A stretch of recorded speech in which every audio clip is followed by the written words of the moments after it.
What can I say that hasn't been said already? Not much really, but I'm gonna say it anyway.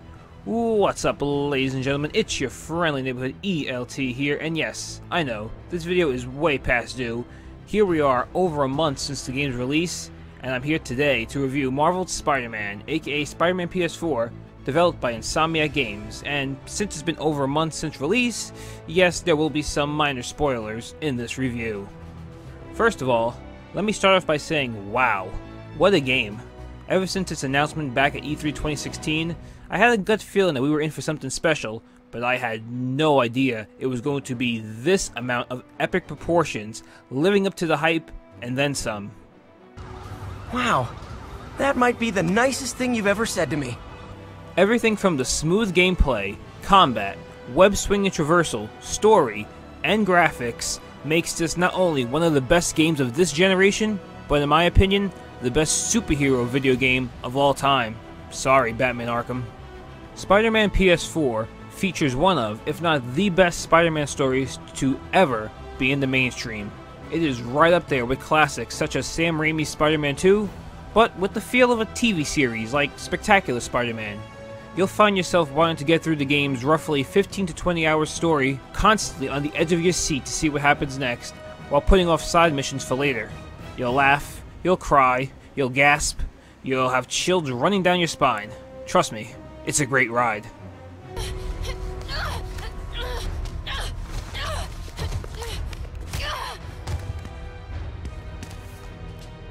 Stop!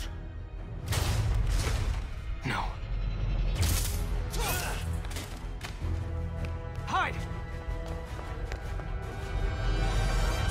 One of the things besides the great voice acting that also makes you want to progress through the story is the gameplay combat and web swinging traversal. If you thought the combat was great in the Arkham games, you haven't seen anything yet. Spider-Man's aerial acrobatics, combined with web gadgets and different suit powers that you'll want to unlock and upgrade throughout the game's campaign, make a not only a fun, addictive combat system, but you'll constantly be wanting to try out different tricks and methods of going about facing different enemy types. If Batman Arkham's combat is a game of 3D chess, then Marvel's Spider-Man is 4D chess. And don't even get me started on the web swinging, mostly because it's hard to put into words just how amazing and free-flowing it is. So I'll just say this, the web's attached to the buildings, as they should. You can do parkour, you could wall run, you can dive bomb, you can web tunnel through certain objects in the city, you could pick up a ton of momentum and speed, and really you just have to sit down and play it yourself to truly feel how epic it is. SWAT is 1084 at Fisk Tower. All units stand by. Warrant is en route.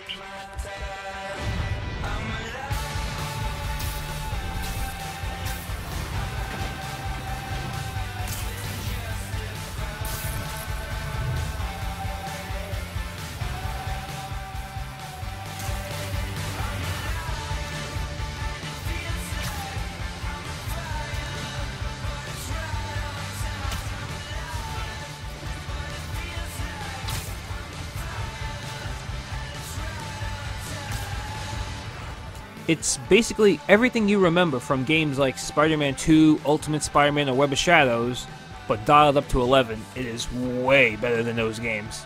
Now, as you know, no game is ever perfect, and Spider-Man PS4 is no exception.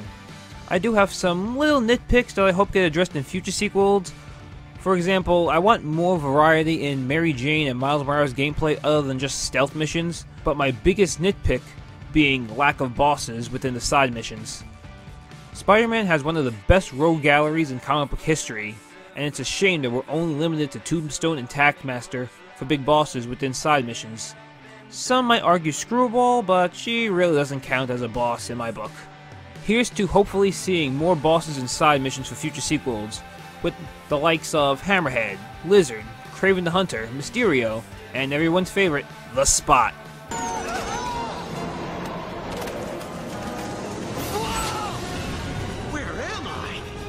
Huh? Spider-Man! Who the heck is that? Gotta snag him with my... No!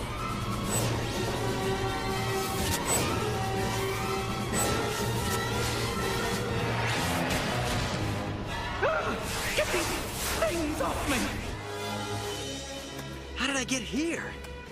It'll take me an hour to wear back to the carnival. Mary Jane will think I abandoned her again. A great month as Peter Parker, screwed up in 5 minutes as Spider-Man. I said it at the start of this review, and I'll say it once more, just to be crystal clear.